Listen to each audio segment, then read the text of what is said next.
बेटा class 10th का chapter 4 quadratic equation का ना आज एक हम इम्पोर्टेंट टॉपिक करने जा रहे हैं। टॉपिक का नाम है नेचर ऑफ रूट्स। आपने किया होगा डिस्क्रिमिनेंट वगैरह, है ना, उसी के बारे में हम बात करने जा रहे हैं। क्या कहता है, कोई भी क्वाड्रेटिक इक्वेशन हमें पता है a x square plus b x plus c की वैल्यू फॉर्म में होता है, नहीं होता तो इसको इस फॉर्म में करना होता है। ठीक है, हमेशा याद रखना, अगर इधर माइनस है तो बी की वैल्यू पूरी माइनस के साथ उठाकर यहाँ लिखेंगे, अगर इधर माइनस है तो सी की वैल्यू पूरी माइनस के साथ उठाकर यहाँ लिखेंगे, अगर प्लस में है तो कोई जरूरत नहीं है लिखने की। ठीक है, जैसे मान लो लिखा है 2x square minus 7x minus 5 equals to 0, तो यहाँ पे a की वैल्यू हो जाएगी 2, b की वैल्यू हो जाएगी माइनस 7 और c की वैल्यू हो जाएगी माइनस 5। अगर ये प्लस का होता तो ये लिखने की कोई जरूरत नहीं होती, यानी कि इसको हम सीधा 5 लिख देते। बात आ गई समझ? ठीक है, अब क्या होगा कि मुझे डिस्क्रिमिनेंट निकालना है, विविक्तीकरण। डिस्क्रिमिनेंट का फॉर्मूला होता है बी स्क्वायर माइनस 4ac। याद रखना, b को, a को, c को सबको ब्रैकेट में रखना है। तुम्हें सबको क्या करना है? ब्रैकेट में रखना है। ब्रैकेट में रख लोगे, ठीक है। अब उसके बाद क्या होगा, जब भी मैं इसकी वैल्यू निकालूंगा, इसकी वैल्यू क्या क्या आ सकती है, या तो कोई भी नंबर आ गया 2, 3, 4, 15, 18, 19, या फिर 0 आ गया, या तो डी से 0 से बड़ा आ जाएगा, या 0 के बराबर आ जाएगा, या फिर माइनस में आ जाएगा। तो अगर कभी भी d की वैल्यू 0 से कम आ जाए, यानी कि नेगेटिव आ जाए, माइनस में आ जाए, -3, -5, -9, -16, तो ये जो है ना, यहाँ पे रियल रूट्स नहीं हो सकती। सर क्यों नहीं हो सकते? देखो, अगर ये माइनस में हो जाएगा तो फॉर्मूले में बाद में मुझे ना √d लगाना होता है। √d मतलब ये माइनस में, मतलब ये -9 और ऐसे रूट। अब ये वाला जो नंबर है ना, ये रियल नंबर नहीं है, ये कोई भी नंबर एग्जिस्ट नहीं करता। मतलब सर देखो, -3 का स्क्वायर क्या होता है? 9। 3 का स्क्वायर क्या होता है? 9। तो -9 किसका रूट हुआ? किसी का तो नहीं हो पाया। इसलिए d की वैल्यू कभी भी 0 से कम होती है तो वहां पे नो रियल रूट्स। अगर d की वैल्यू 0 के बराबर होती है तो वहां पे रूट्स होते हैं, 2 होते हैं, और दोनों रूट्स की वैल्यू बराबर आ जाती है। कई बार किया ना सॉल्व, x की वैल्यू सेम आ जाती है, ये वो वाला केस है। अगर d की वैल्यू 0 से ज्यादा है तो देखो हमेशा अलग आएगी और 2 अलग अलग रूट्स होंगे, उसी को बोलते हैं डिस्टिंक्ट। उसके बाद क्या कहता है, रूट्स निकालने के लिए फॉर्मूला क्या है? -b प्लस √d अपॉन में 2a। एक बार ये प्लस के साथ कर देना, एक बार ये माइनस के साथ कर देना। याद रखना, इस b को ब्रैकेट में ही रखना है हमेशा। ठीक है सर। अब देखो यहाँ पे अगर d की वैल्यू अगर 0 के बराबर है तो ये 0 हो जाएगा, +0 होगा, हाँ या ना? यहाँ भी +0 होगा। अगर d की वैल्यू 0 है तो √0, यहाँ तो 0 हो जाएगा, तो क्या बचेगा? -b upon 2a। वही इन्होंने x की वैल्यू लिखी हुई है, और यहाँ तो कांट भी डिटरमाइंड है। ठीक है, अब इसको समझने के लिए कैसे कर सकते हो? स्क्वायर्स जो है 40 तक लर्न कर लो, बहुत इंपॉर्टेंट है, तभी तो रूट की वैल्यूज निकालोगे। उसके बाद ट्रिक याद कर लो स्क्वायर से रिलेटेड कि एस्टिमेटेड वैल्यूज कैसे निकाल सकते हैं। बात आती है समझ? चलो बेटा, क्लास 10 एनसीईआरटी की बात कर रहे हैं, चैप्टर क्वाड्रेटिक इक्वेशन, उसकी लास्ट एक्सरसाइज 4.3 न्यू बुक के हिसाब से, ओल्ड बुक में 4.4 होगा। तो देखते हैं क्या कहता है। Find the nature of roots. Nature of roots जैसे ही कह दे, वो कह रहा है डी की वैल्यू निकालो और पता करो डी की वैल्यू से मुझे क्या मिल रहा है। डी की वैल्यू 0 से बड़ी है, 0 के बराबर है, 0 से छोटी है। और नेचर ऑफ रूट्स लास्ट में मैंने समझा भी दिया था लास्ट वीडियो में, है ना, वो देख लेना। कहता है of the following quadratic equation if real roots exist. अगर रियल रूट्स आ जाए, मतलब डी की वैल्यू या तो 0 के बराबर आ जाए या 0 से बड़ी आ जाए, तो उनको निकाल दो। पहला क्वेश्चन हमें दे रखा है, मैंने नोट डाउन कर दिया है, फटाफट देखेंगे। 2x square minus 3x plus 5 है। अब यहाँ से इसको मैं कंपेयर करूंगा ax square plus bx plus c से। अब x स्क्वायर के साथ क्या है? a, इधर क्या है 2, इधर x के साथ क्या है b, इधर क्या है x के साथ -3, और ये है 5। फटाफट इसमें पुट करेंगे, क्या है d निकालने का formula b square minus 4ac। b यानी कि -3 का स्क्वायर -4 इंटू में 2 इंटू में c, 4 2 ज़ा 8, 8 5 ज़ा 40, और ये 9 -40। माइनस में वैल्यू आ गई भाई साहब, 0 से छोटी है, 0 से जैसी छोटी है तो d is smaller than 0, so no real roots exist. बात आती है समझ? बुक में 4.4 कह रहा है find the roots if they exist मतलब या तो d 0 के बराबर आ जाए या d बड़ा आ जाए 0 से। इन दोनों केस में हमें जो है x की वैल्यू निकालनी पड़ेगी, वरना d तक हम सीमित है। ठीक है, ओके। क्या कहते हैं question? 3x square minus 4√3x plus में 4 कैसे निकलता है ये? पहले हम क्या करेंगे, इसको कंपेयर करेंगे ax square plus bx plus c से। ऐसे लिख लो, ax² plus bx plus c। a की जगह क्या है 3, b की जगह क्या है -4√3, c की जगह क्या है 4। अब मैं क्या करूंगा, d की वैल्यू पुट करूंगा b² माइनस 4ac। अब b क्या है मेरा -4√3, तो ये पुट करूंगा मैं -4√3 का होल स्क्वायर -4 इंटू में a क्या है 3, c क्या है 4। 4 का स्क्वायर देखो 4√3 मल्टीप्लाई बाय 4√3 कैसे होता है सॉल्व, 4 4 जा 16 और 2 बार √3 है तो 1 बार 3 आ जाएगा, 16 3 जा 48। समझ आया। और क्योंकि दोनों में माइनस था तो माइनस माइनस प्लस का 48 हो गया। 48 माइनस 48 क्या आ गया 0। अगर d 0 के बराबर है तो दोनों के ना इक्वल रूट्स है, रियल रूट्स है। बात आगे समझ। और इक्वल रियल रूट्स होते हैं तो x की वैल्यू हम कैसे निकालते हैं, -b/2a। क्यों लगाते हैं ये, क्योंकि अगर मैं +√d करूं तो यहाँ तो वैल्यू 0 है, तो 0 की कोई वैल्यू नहीं होती ना, तो यहाँ पे उसे नहीं लिखेंगे। ठीक है। अब क्या करेंगे, x की वैल्यू -b/2a कर दिया।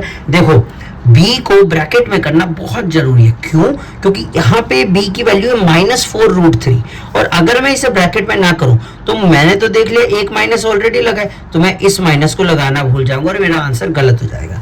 इसलिए मैं क्या करूंगा, माइनस ब्रैकेट में पुट करके minus minus plus 4√3/2 multiply by 3।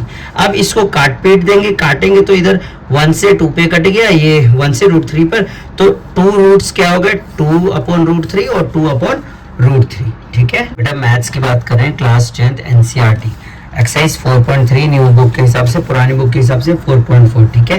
Quadratic equation chapter का नाम है। हमें कह रहा है इसके रूट्स निकाल दो। ठीक है। नेचर ऑफ रूट्स पहले पता करो फिर रूट्स निकालो अगर हैं तो मैं क्या करूंगा, पहले इसे ax² plus bx plus c से कंपेयर करूंगा। हमेशा करना है तुम्हें, हमेशा। तो x² के साथ क्या है इधर a, इधर क्या है 2 तो 2, x के साथ क्या है 6 -6 आ जाएगा, इधर b है, b की वैल्यू -6 आ गई। ठीक है। और c के साथ क्या है इधर 3। फटाफट b² माइनस 4ac लगाऊंगा। और मैंने हमेशा कहा है तुमसे b की वैल्यू, a की वैल्यू, c की वैल्यू को ब्रैकेट में रखो। तो ब्रैकेट में रखा तो -6 का स्क्वायर 36 और इधर किया तो 12 और 12 0 से बड़ा है। अगर 12 0 से बड़ा है तो सिंपल सा लॉजिक है ना, 2 डिस्टिंक्ट रियल रूट्स, हाँ है ना। फटाफट x की वैल्यू -b प्लस √d, देखो फिर से b की वैल्यू को ब्रैकेट में पुट किया अपॉन में 2a। ठीक है। क्या आ जाएगा 2a। ठीक है। अब मैं क्या करूंगा, माइनस माइनस प्लस हो गया, प्लस 12 को कैसे सॉल्व करते हैं, देखो 12 को ऐसे लिखेंगे 12 2 6 2 3 3 1, 2 2 की जगह 1 2 बाहर, 2 2 की जगह यहाँ पे 2 2 थे, 1 2 बाहर और √3 का कोई पेयर नहीं है तो √3 लिख देंगे। तो 6 + 2 √3 अपॉन में 4 और फिर यहाँ से क्या हो जाएगा 2 कॉमन ले लूंगा, 3 + √3 अपॉन में 2 × 2। इससे ये कटेगा, 2 ने 1 पे काटा 3 आ गया। ठीक है। 3 + √3 अपॉन में 2। सिमिलरली यहाँ पे हम क्या करेंगे, माइनस साइन लगा देंगे, सब सेम चलेगा, बस माइनस का साइन आ जाएगा। ठीक है। माइनस साइन आते ही फिर कैंसिल कर देंगे कॉमन लेके, 3 - √3 अपॉन में 2। मेरा फाइनल आंसर आ गया 3 + √3 अपॉन 2, 3 - √3 अपॉन 2। ठीक है बेटा। क्लास 10th के एनसीईआरटी बुक की क्वाड्रेटिक इक्वेशन एक्सरसाइज 4.3, नई वाली बुक में, पुरानी वाली बुक में 4.4। अब जो कंसेप्ट करवाने जा रहा हूँ, एग्जामिनर पक्का इसमें से क्वेश्चन पूछता है, पक्का इस टॉपिक में से क्वेश्चन आता है, इंपॉर्टेंट मार्क कर लो। क्या सर यही आता है? नहीं, इतना सिंपल नहीं देता है, ये बेसिक है, प्रैक्टिस आपको और भी करनी पड़ेगी। ठीक है। चलो देखते हैं। Find the values of k, k की वैल्यू निकाल दो for which the following quadratic equation so that they have 2 equal roots. Simple सा 2 इक्वल रूट्स, जैसे 2 इक्वल रूट्स बोलते हैं हमें याद आ जाता है कि d की वैल्यू क्या है 0 है, 0 है। तो अब मैं क्या करूंगा, देखो फटाफट उसको k की वैल्यू निकालें। किसकी वैल्यू निकालिए, k की निकालो। क्या कहता है 2x² + k + 3, तो a की वैल्यू क्या हो गई 2, b की वैल्यू क्या हो गई k, c की वैल्यू क्या हो गई 3। हमें पता है कि अगर रूट्स इक्वल है तो d क्या है 0 के बराबर है। अगर d 0 के बराबर है तो d की वैल्यू कैसे निकलती है, d कैसे होता है b² - 4 इंटू में a इंटू में c। इस पूरे को उठाओ और 0 के इक्वल पुट कर दो, b² - 4ac। b की वैल्यू क्या आ गई अपनी k, k² - 4 इंटू में 2 इंटू में 3, 4 2 = 8, 8 3 = 24। इधर -24 है, उधर जाके प्लस का 24, फिर 24 का रूट कर देंगे। 24 का रूट करने तो आता ही होगा, है ना। कैसे करते हैं 2 12 2 6 2 3 3 1। जिसका पेयर है उसको एक बाहर लिख देंगे, 2 आ गया और 2√6 आ गया, प्लस माइनस। समझ आ गई बात? बेटा क्लास 10 एनसीईआरटी की बात कर रहे हैं, है ना? तो उसमें इंपॉर्टेंट क्वेश्चन करने जा रहे हैं 4.3 एक्सरसाइज का। क्या कहता है, रूट्स के की वैल्यू निकालो अगर इक्वल रूट्स है। क्वेश्चन दे रखा है कि x bracket x minus 2 plus में 6। सबसे पहले तो इसको ना सिंप्लीफाई करेंगे। तो सिंप्लीफाई करने के लिए क्या करेंगे, इसको इधर मल्टीप्लाई, इसको इधर मल्टीप्लाई। मैंने जैसे ही कर दिया, ये इस फॉर्म में हो गया। क्या चेक करो, ax² plus bx plus c equals to 0। अब x स्क्वायर के साथ a है, इधर k है, तो a की वैल्यू क्या आ गई, k। इधर x के साथ क्या है, -2k, इधर क्या है 6। अब हमें पता है कि रूट्स इक्वल है, तो d की वैल्यू क्या आ गई, 0। अगर d की वैल्यू 0 है तो b² माइनस 4ac को 0 के इक्वल्स टू में कर देंगे। क्यों? क्योंकि d क्या होता है, b² माइनस 4ac। ठीक है, अगर b² माइनस 4ac होता है तो मैं क्या करूंगा कि -2k² माइनस 4k इंटू 6 हो जाएगा। ठीक है, अब फिर क्या करेंगे, इसमें से -2k², अब इसको मल्टीप्लाई किया, सॉल्व किया, स्क्वायर किया, 4k² माइनस 24k, फिर 4k common, k minus 6 equals to 0, 4k equals to 0, k की वैल्यू 0 आ गई, k की वैल्यू यहाँ से क्या आ गई, 6 आ गई। ठीक है, k can not be 0 as k being 0 will not make the above equation true। अगर k की 0 वैल्यू हो जाएगी तो ये इक्वेशन ट्रू नहीं होगा। ठीक है, okay, so k equals to 6। बात आ गई समझ? चलो बेटा क्लास 10 की एनसीईआरटी की बुक की बात कर रहे हैं, एक्सरसाइज 4.3। ठीक है, क्या कहता है, is it possible to design a rectangular mango grove whose length, जिसका लेंथ जो है उसके ब्रेड से दुगना है और एरिया इतना है। ठीक है, अब सबसे पहले हम क्या करेंगे, ब्रेड को x मान रहे हैं। सर ब्रेड को क्यों मान रहे हैं, क्योंकि वो ब्रेड का दुगना है। ब्रेड का जैसे ही दुगना है, let the breadth be x metre, तो लेंथ क्या हो जाएगा, 2x मीटर। एरिया क्या होता है, लेंथ मल्टीप्लाई बाय ब्रेड, तो 800 मीटर स्क्वायर। अब यहाँ से क्या हो जाएगा, 2x इंटू में x equals to 800 metre square, फिर 2 इधर जो है डिवाइड में चला जाएगा। x की वैल्यू आ गई √4, 400, तो x प्लस माइनस 20। ब्रेड्थ जो है कभी भी नेगेटिव नहीं हो सकता, तो ब्रेड्थ अगर 20 है तो लेंथ कितना हो गया, 40 मीटर हो गया। बात आती है समझ? ठीक है, अब इसी में अगला क्वेश्चन क्या कहता है, question number 4, class 10 exercise 4.3 quadratic equation. Question number 4 क्या कहता है, is the following situation possible. क्या ऐसा पॉसिबल है? क्या कहता है, the sum of the ages of two friend is 20 years. ठीक है, 4 years ago the product of their ages was 48। 4 साल पहले उनकी क्या थी, जो प्रोडक्ट थी उनकी एजेस की कितनी थी, 48। क्या करेंगे, let the present age of one friend be x। अच्छा, अगर प्रेजेंट एज क्या है, x है, तो दूसरे की एज क्या हो जाएगी, क्योंकि दोनों की एज को मिला के 20 है, तो अगर एक की एज 8 तो दूसरे की एज कितनी, 20 माइनस 8 12। ऐसे यहाँ क्या हो जाएगा, 20 माइनस में x। ठीक है, इतना समझ आता है? ठीक है सर, आता है। 4 ईयर्स अगो, 4 साल पहले, इसकी एज क्या हो जाएगी, x माइनस में 4, इसकी एज क्या हो जाएगी, 20 माइनस x माइनस 4, तो मैं बोल सकता हूँ 16 माइनस में 4, हाँ है ना, 16 माइनस में x, सॉरी 16 माइनस में x। ठीक है, ओके, ये 16 है। ओके, अब अकॉर्डिंग टू क्वेश्चन क्या कहता है, प्रोडक्ट है उनकी एज का 48, 4 साल पहले वाला, तो 4 साल पहले की एज दोनों की ले ली, मल्टीप्लाई बाय 48 कर दिया। फिर सॉल्व करेंगे। अब यहाँ से x की a की वैल्यू आ गई 1, b की वैल्यू आ गई -20, c की वैल्यू आ गई 112। b² माइनस 4ac किया और मेरी जो इसकी वैल्यू आई, b की वैल्यू आई वो -48 आई, और -48 का मतलब क्या हो गया, d जो है 0 से छोटा है, और अगर d 0 से छोटा होता है, वी नो दैट कि नो रियल रूट एग्जिस्ट। हाँ या ना, मैं बोल दूंगा d is smaller then 1, so this situation is not possible. बात आती है समझ? चलो बेटा मैथ्स की बात करें, क्लास 10 एनसीईआरटी की। ठीक है, उसमें एक्सरसाइज 4.3 क्या कहता है, लास्ट क्वेश्चन, क्वेश्चन नंबर 5, क्या ऐसा, is it possible to design a rectangular park of perimeter 80 metre and area 400 metre square, if so find its length and breadth. ऐसा हो सकता है तो लेंथ और ब्रेड्थ ढूंढ दो।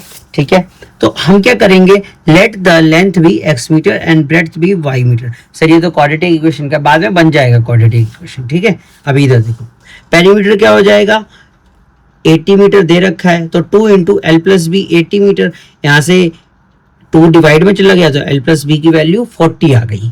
फिर l की वैल्यू x है, b की वैल्यू y है, तो x plus Y equals to 40। यहाँ से y की वैल्यू आ गई अपनी 40 माइनस x, इसको इक्वेशन फर्स्ट बोल देते हैं। एरिया कितना है 400 metre square, l into B क्या हो गया 400 मीटर, और b कितना दे रखा है मुझे y है, y की वैल्यू क्या है 40 माइनस में x। तो अब इसको इससे और इसको इससे 40x minus X square equals to 400। अब एक्स स्क्वायर को उधर ले जाऊंगा, 40 को उधर ले जाऊंगा, x square positive 40x negative, देखो एक्स स्क्वायर माइनस 40x, और ये तो ऑलरेडी पॉजिटिव था इसलिए प्लस 400। अब a की वैल्यू 1 है, b की वैल्यू माइनस 40, c की वैल्यू 400। मैंने d की वैल्यू निकालने की कोशिश की, जैसे मैंने d की वैल्यू निकाली वो 0 आ गया। 0 आते ही मुझे पता लग गया इसके 2 इक्वल रियल रूट्स है, और अगर 2 इक्वल रियल रूट्स है फटाफट मैं क्या करूंगा माइनस बी अपॉन 2a लगाऊंगा, क्योंकि रूट d लगाऊंगा तो रूट d तो 0 हो जाएगा। ये होता है ना formula minus B plus root D upon में 2a, तो यहाँ पे तो 0 आ गया ना, d की वैल्यू 0 है तो 0 की तो कोई वैल्यू नहीं, हटा दो उसको, तो minus B by 2a minus minus plus 40 upon में 2 20 आ गया।